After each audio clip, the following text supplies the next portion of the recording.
Assalamualaikum warahmatullahi wabarakatuh. Perkenalkan, kami dari kelompok 3 kelas A Indralaya dengan mata kuliah Biokimia dengan anggota saya sendiri Laini Merlina dan saya Anggina Christine, saya Lutfia Trinanda. Kami akan menjelaskan tentang fondasi biokimia. Biokimia berasal dari kata Yunani bios, kehidupan, dan chemis, kimia, yang sering diartikan sebagai ilmu yang mempelajari dasar kimia kehidupan. Atau dapat juga diartikan sebagai salah satu ilmu yang mempelajari reaksi-reaksi kimia atau interaksi molekul dalam sel hidup. Dalam pondasi biokimia terdapat 3 macam domain kehidupan, yaitu yang pertama, domain bakteri adalah kelompok organisme yang tidak memiliki membran inti sel. Yang kedua, domain archaea adalah sel-sel prokariotik yang biasanya ditandai dengan membran yang bercabang rantai hidrokarbon yang melekat pada gliserol oleh ikatan eter. Dan yang ketiga, domain eukariota adalah sel eukariotik yang memiliki membran yang sangat mirip dengan bakteri. Kemudian terdapat juga 7 gugus fungsi, yaitu yang pertama, gugus hidroksil adalah gugus fungsional di mana atom hidrogen terikat pada atom oksigen. Yang kedua, gugus karbonil adalah gugus fungsional di mana atom karbon terikat pada atom oksigen dengan ikatan rangkap. Yang ketiga adalah gugus karboksil, adalah gugus di mana molekul oksigen terikat pada atom karbon dengan ikatan rangkap. Demikian juga terdapat OH- yang terikat dengan karbon tersebut. Yang keempat, gugus amino adalah gugus di mana terdapat 2 atom hidrogen berikatan dengan 1 atom nitrogen.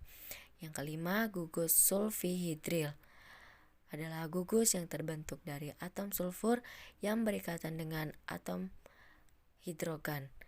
Yang keenam, gugus fosfat adalah gugus fungsional di mana 4 atom oksigen berikatan dengan 1 molekul belerang. Dan yang terakhir adalah gugus metil, adalah gugus fungsional di mana 1 atom karbon berikatan dengan 3 atom hidrogen.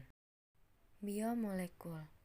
Biomolekul juga dapat dipandang sebagai suatu turunan hidrokarbon, yaitu senyawa karbon dan hidrogen yang mempunyai kerangka dasar yang tersusun atas senyawa karbon yang kemudian disatukan oleh ikatan kovalen.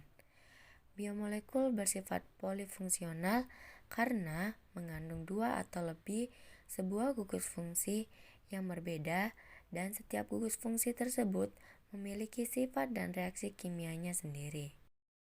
Dan yang terakhir adalah sel.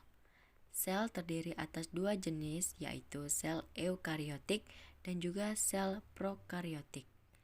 Sel prokariotik memiliki sel yang sederhana, tapi meskipun demikian, sel-sel prokariotik secara biokimia cukup canggih dan juga cukup beragam karena semua proses metabolisme utama dapat dijumpai dalam sel ini. Pada umumnya, sel ini memiliki perangkat untuk reproduksi dengan sendiri untuk mengambil dan memanfaatkan energi dari bahan-bahan yang ada di sekelilingnya. Sementara sel eukariotik mempunyai ukuran yang lebih besar dan juga memiliki struktur yang lebih rumit tetapi teratur dengan fungsi khusus juga dan memiliki volume 1000 sampai 10.000 kali lebih besar. Sel eukariotik ini juga mengandung organel yang dikelilingi oleh membran.